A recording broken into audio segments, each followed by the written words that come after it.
पुन्हा इकडे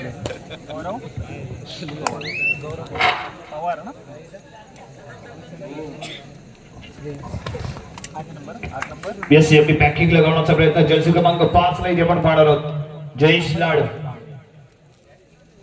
5चा डिफेन्स आहे बोनस पॉइंट ऑफ असेल आणि लेफ्ट कॉर्नर कडून चढायला करताना सुरुवात इथे आपल्याला पाहायला मिळेल 2-1-2 अशा पद्धतीने सजवलं गेलेलं फील्ड आहे। यानंतरचा सन्मान आपण शिवस्वराज्य ग्रामीण कबड्डी संघटनेचे कार्याध्यक्ष आदरणीय घडशी सर आपणाला विनंती असेल आपण सन्मानासाठी व्यासपीठावर दाखल व्हायचंय। त्याचबरोबर आदरणीय मंगेश दादा बाटले आपणाला विनंती असेल आपण सन्मानासाठी व्यासपीठावर दाखल व्हायचंय।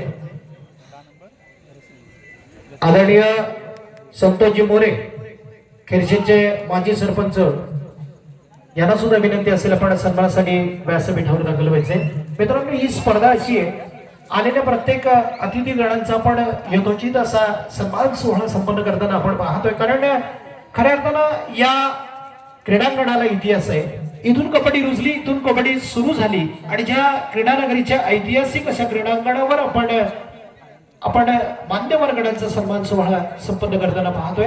श्री केदारनाथ क्रीडा मंडळाच्या वतीने आपण पाहिलं मंगेश दादा बाटले एका गुणवान खेळाडूला आपण सन्मानित करताना, त्यानंतर आदरणीय संतोषजी मोरे खिरशीचे उपसरपंच यांचा आपण या व्यासपीठावर सन्मान संपन्न करत आहोत।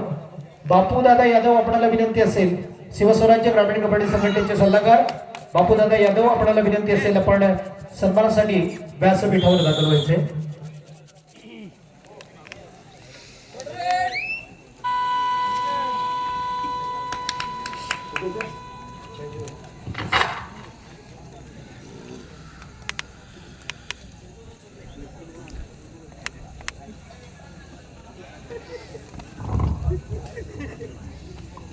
पॉइंट टेबल 1-2 सोमेश्वर बागचाई नांदगाव 1 गुणांवरती बनाई तळवडे 2 गुणांवरती असताना आणि या बोनस पॉइंट इथे पिकअप केलाय।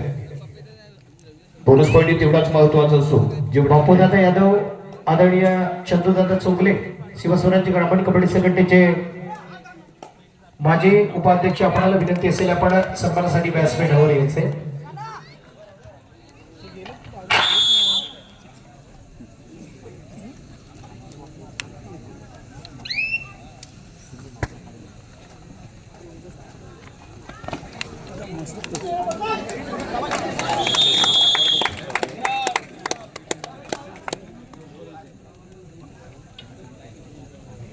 त्यावेळी एक शानदार टॅकल इथे पाहायला मिळाले सोमेश्वर वागजाईचे बाग आणि त्यांच्या माध्यमातून केली गेलेली शिकार इथे पाहायला मिळते। यावेळी चढाई करताना सोमेश्वर वागजाई सगळ्यात चढाई पण इथे आपल्याला पाहायला मिळते। चांगली देहयष्टी मजबूत अशी देहयष्टी घेऊन इथे दाखल झाले। तर एक तगड आव्हान असेल तर यावेळी मनाई तळवडे संघासमोर यावेळी राईट कॉर्नरला खेळण्याचा प्रयत्न आहे, राईट कॉर्नरला टार्गेट खेळण्याचा विचार आहे। कत्राची गंडी डोक्यावरती आणि एक डबल अँकल अप्रतिम टॅकल जर्सी क्रमांक 08 ज्याने मागली गाठ रायडरची लावली वाट तर ऋतिक विचाराच्या माध्यमातून केला गेला एक अप्रतून टॅकल इथे म्हणावं लागेल। सगळे नामवंत असे अतिथी आपल्याला इथे पाहायला मिळतील। प्रो कबड्डी स्टार खेळाडू तेलुगू टायटनचा स्टार रायडर आणि छत्रपती पुरस्कार विजेता स्थानिक संघ शिवशंकर कल्याण संघातून खेळणारा मान्य श्री निलेशजी साळुंके यांचं शुभ आगमन आपल्याला उद्याच्या रंजनीमध्ये पाहायला मिळेल। त्याचबरोबर सेंट्रल रेल्वे संघातून खेळणारा स्थानिक संघ शिवशंकर कल्याण मान्य श्री सूरज बनसोडे साहेब आणि हाही खेळाडू आपल्याला उद्याच्या रजनीमध्ये इथे उपस्थित असताना पाहायला मिळेल। आणि त्याचबरोबर खास आकर्षक जयपूर पिंक पॅन्थरचा माजी खेळाडू शिवछत्रपती पुरस्कार विजेता आणि एअर इंडियाचा एक धडाडीचा खेळाडू म्हणून ज्याच्याकडे आपण पाहत असतो तो मान्यश्री प्रशांतजी चव्हाण यांची प्रमुख उपस्थिती उद्याच्या रजनीमध्ये आपल्याला या क्रीडा नगरीमध्ये पाहायला मिळेल। आणि त्याचबरोबर आणखीन एक स्टायलिश खेळाडू आणि स्टायलिश खेळाडू म्हणजे क्रिकेट प्रेमी आहे आणि प्रत्येक खेळावरती त्याचं प्रेम असणारा असं व्यक्तिमत्व रत्नागिरी जिल्हा युवा सेना प्रमुख केदार उर्फ मुन्ना देसाई यांचंही शुभागमन उद्याच्या रजनीमध्ये या क्रीडा नगरीमध्ये पाहायला मिळेल. उद्याची रजनी खूप खास असेल कारण 1 तारीख आहे आणि 1 तारखेमध्ये सगळे 1 नंबर असे खेळाडू आणि प्रतिष्ठित व्यक्ती यांचं आगमन इथे आपल्याला होताना पाहायला मिळेल. यावेळी जर्सी क्रमांक 10 रसिक भोवटे इथे आपण पाहणार आहोत. यावेळी चढाई करण्यासाठी इथे दाखल झाले. नावाप्रमाणे रसिक आहे आणि चढाई पूर्ण करून तो माघारी परतलाय. एमटीनेट आणि कवरच्या साखळीमध्ये तो इथे सज्ज होतोय. मनाई तळवडे संघाचा हा चढाईपटू. फुल हाऊस क्रीडांगण सोमेश्वर बागताई संघाचं आणि चढाई करण्यासाठी अविनाश कदम. फुल हाऊस क्रीडांगण आहे आणि यांनी राईट कॉर्नरला खेळण्याचा प्रयत्न होता. चढाई पूर्ण केली माघारी परत. महान खेळाडूला टॅकल होताना पाहिलं आणि त्याबद्दल बापूदादा यादव यांच्याकडून नांदगाव संघाला आपल्या लडक्या संघाला 100 रुपयाचं बहारदार बक्षीस जाहीर होते.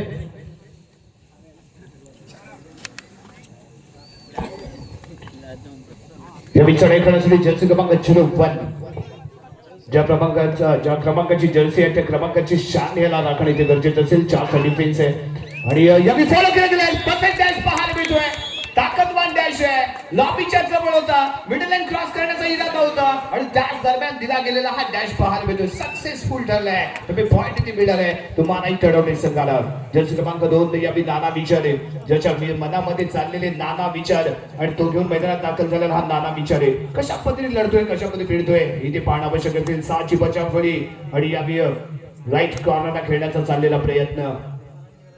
आत्मविश्वास जरूर बाळगावा परंतु तो मर्यादित असावा. अति आत्मविश्वास धोकादायक आणि फक्त आत्मविश्वास हा लाभदायक असतो आणि तो फक्त आत्मविश्वास घेऊन इथे खेळणं गरजेचं असणार आहे. या विचारचे क्रमांक 10 रसिक भोगड बॅक टू बॅक चढाई करताना इथे आपल्याला जरूर पाहायला मिळेल. 5ची बचाव आहे. बोनस पॉईंट ऑफ आहे. डीपली जावं लागेल. टचिंग पॉईंट घ्यावा लागेल आणि तो प्रयत्न इथे करताना दिसतोय. या मिनिट कॉर्नरच्या दिशेने आणि त्या दरम्यान डबल टाय होईल. नजर हटली. दुर्घटना घडली. जर्सी क्रमांक 10 मैदानाच्या बाहेर नजर त्याची हटली. Right corner. अंतिम विजेता संघ होता तो मानाई तळवडे आणि हा संघ मात्र या ठिकाणी ताकदवर आहे. एक बलाढ्य संघ म्हणून ज्या संघाकडे पाहिलं जातं. पण मित्रांनो नवख्या संघानं अप्रतिम कामगिरी केलेली आहे कारण पहिल्या सत्रामध्ये अप्रतिम पद्धतीचं आपलं कामकाज या ठिकाणी चालू ठेवताना आणि आता मात्र आळस पूर्ण ढकलपट्टीच्या रूपानं या ठिकाणी निश्चितच 1 गुण मिळून जातोय तो नांदगाव संघाच्या दिशेनं. आणि आता मात्र नाना विचारे म्हटलं तर एक शांत आणि संयमी चढाई आपण नाना विचारेकडून पाहत असतो. पण मित्रांनो नानाची चढाई मात्र या ठिकाणी गुण देऊन जाते का पाहायचंय कारण कॉर्नर मात्र बाहेर जाणार आहे गुणच्या रूपानं आणि नाना मात्र थोडासा हवी ठरतोय. 1 गुण नाना आपल्या मानाई तळवडे संघासाठी जोडला जातोय. आता मात्र पप्या चॅलेंज करतोय. आता मात्र जयी चॅलेंज करतोय. पण नवोदित खेळाडू निश्चितच आपण सोमेश्वर नांदगाव या संघाला मानलं पाहिजे. नौखा संघ आहे. दुसरी स्पर्धा खेळतोय पण किती देखणी कामगिरी करताना मित्रांनो ब्लॉक केलं जात आहे पप्याच्या रूपानं. जर पप्या आला म्हणजे एक अभेद्य भिंत आली मित्रांनो ज्याची स्तुती मी कायमस्वरूपी करत असतो. खात्या बिंद्या घरचा आहे. जराही न डरणारा जराही न भिणारा. पण इथं मात्र बोनस कमावला जातोय. पण अव्वल क्रमांकाचा चेहरा मात्र मैदानाच्या बाहेर जातो म्हणजे कमावला जातो एक चांगला गडी. पुन्हा एकदा लीड मिळते. पुन्हा एकदा बढ़त मिळते. पुन्हा एकदा आघाडी घेतली जाते. ती मानाई तळवडे संघाच्या दिशेनं. जर्सी क्रमांक 2 संयमी शांत आणि अप्रतिम खेळ हवा असेल तर आपण या ठिकाणी नाना विचारांचा नाम उल्लेख करतो. मित्रांनो या ठिकाणी वाघजाई या ठिकाणी निश्चितच तळवडेचा खेमा खुश आहे. आज तळवडेचा वाघ जयू मात्र शांत दिसतोय. पण निश्चितच जर्सी क्रमांक 1 नांदगाव संघाच्या दिशेनं आतापर्यंत यानं प्रोफाईल करण्याचं काम केलं पण मात्र या ठिकाणी कामगिरी बोनसच्या रूपाने 1 गुण. मात्र चांगल्या प्रकारचा टॅकल आपण चांगल्या प्रकारचा डिफेन्स या ठिकाणी खेळतोय तो मानाई तळवडे संघाच्या दिशेनं. नाना मात्र वारंवार चढाई जातोय. सातत्यपूर्ण चढाई करावी लागतात. या ठिकाणी बघायचं नानाला सामना संपण्यासाठी शेवटची 5 मिनिटे असताना मी पुन्हा एकदा म्हणतोय आपल्या शिवस्वराज्य ग्रामीण कबड्डी संघटनेला एक चांगलं सहकार्य करणाऱ्या पंच पॅनलकडे ज्यामध्ये साहिलजी झाबरे असतील, आदरणीय सागरजी पवार असतील आणि योगीजी कदम सर असतील. मित्रांनो प्रत्येक कदम प्रत्येक पाऊल एक चांगल्या दिशेने टाकणार हे आमचं पंच पॅनल. त्यांचं पुन्हा एकदा श्री केदारनाथ क्रीडा मंडळाच्या वतीने मनपूर्वक स्वागत केलं जात आहे. आर्यनच्या रूपानं चढाई केली जाते. सडपातळ बांध्याचा हा चढाई पट्टू आहे पण अतिशय खोलवर चढाई करण्याची तयारी मित्रांनो कोणच कंप्लीट केलं जाते. एक नौका संघ पावर दाखवली जाते. दोघांकडून जर नानासारख्या महान खेळाडूला जर पकड झाली तर मात्र या मैदानावर इतिहास घडवणारी कामगिरी या नवख्या खेळाडूंकडून केली जाईल. पण निश्चितच खुश आहे तो नांदगावचा खेमा, कारण आतापर्यंत एका बलाढ्य संघाला आपण झुंज देण्याला बाध्य केलंय. आतापर्यंत आपल्यातला आत्मविश्वास जागा केलाय, कॉन्फिडन्स लेवल हाय लेवलला नेण्याचं काम केलंय ते नांदगाव संघानं. मात्र नाना पुन्हा एकदा मिडलाईनच्या आसपास येतोय, मध्यरेषेच्या आसपास येतोय, आपल्या मैदानामध्ये दाखल होईल अंबत कोलगाव. आणि आता मात्र चढाईसाठी असणार आहे तो आर्यन. बघूया आर्यन काय करणार. आज या मैदानावर आपला जन्म दाखवावाच लागणार. सामना संपण्यासाठी शेवटची 4 मिनिटे असताना आर्यन जबरदस्त चढाईनं, चित्त थरारक चढाईनं आपल्या बाजूने सामना ओढवतो का पाहायचा. केवळ 2 गुणांचा तर आर्यनला गमायचंय. बघूया समोर मात्र नाना दरवेज आहे, समोर मात्र बंटी तयार आहे, समोर मात्र या ठिकाणी पाहतोय आपण जेयू आहे. ऋतिकचा सुद्धा टॅकल देखणं आपण पाहिलेलं आहे. दरम्यान पुन्हा एकदा नाना, आज मात्र नाना वारंवार चढाई करतोय. नानाला काहीतरी दाखवावं लागेल, पण या दोन्ही खेळाडूंकडून अपेक्षा आहे आदरणीय राकेश दादा तुळसकर असतील, बापू दादा यादव असतील. मित्रांनो या ठिकाणी टाळ्या वाजल्याच पाहिजे, टाळ्या होणं गरजेचं आहे. नाना काय करतो, स्ट्रगल चालू आहे मित्रांनो, अप्रतिम पद्धतीची कामगिरी. हो हो हो, हा मात्र कमालीचा टॅकल, पण या ठिकाणी निसटला तो नाना. मित्रांनो जोरदार टाळ्या होत्या नानासाठी. आणि या दोन्ही खेळ काय घडलं आपण अप्रतिम पाहिलं. या क्रीडांगण ज्याला जिंकून आणलं तो नाना विचारे. आणि सामना संपण्यासाठी शेवटची 3 मिनिटे बाकी असतात. अप्रतिम पद्धतीचा सामना, एक नौका संघ बलाढ्य संघाला झुंज देतोय, ताकदवर संघासमोर आपलं अस्तित्व साबित करण्याचं दाखवतोय, सिद्ध करतोय. आणि निश्चितच पुन्हा एकदा आपल्या मैदानावर दाखल होतोय तो हा नौका खेळाडू. पुन्हा एकदा नाना जो हवी ठरला, भारी ठरला, ज्या नाना दाखवलं की निश्चितच मी लढण्यासाठी, मी संघर्ष करण्यासाठी, मी पावलांची ताकद दाखवण्यासाठी मैदानात उतरलोय. ज्यामुळेच नुकतीच झालेली 2-3 दिवसापूर्वीची स्पर्धा मी शिखरावर नेण्याचं काम केलं, ज्यामध्ये माझा सिंहाचा वाटा आहे हे दाखवून देतोय तो नाना विचारे.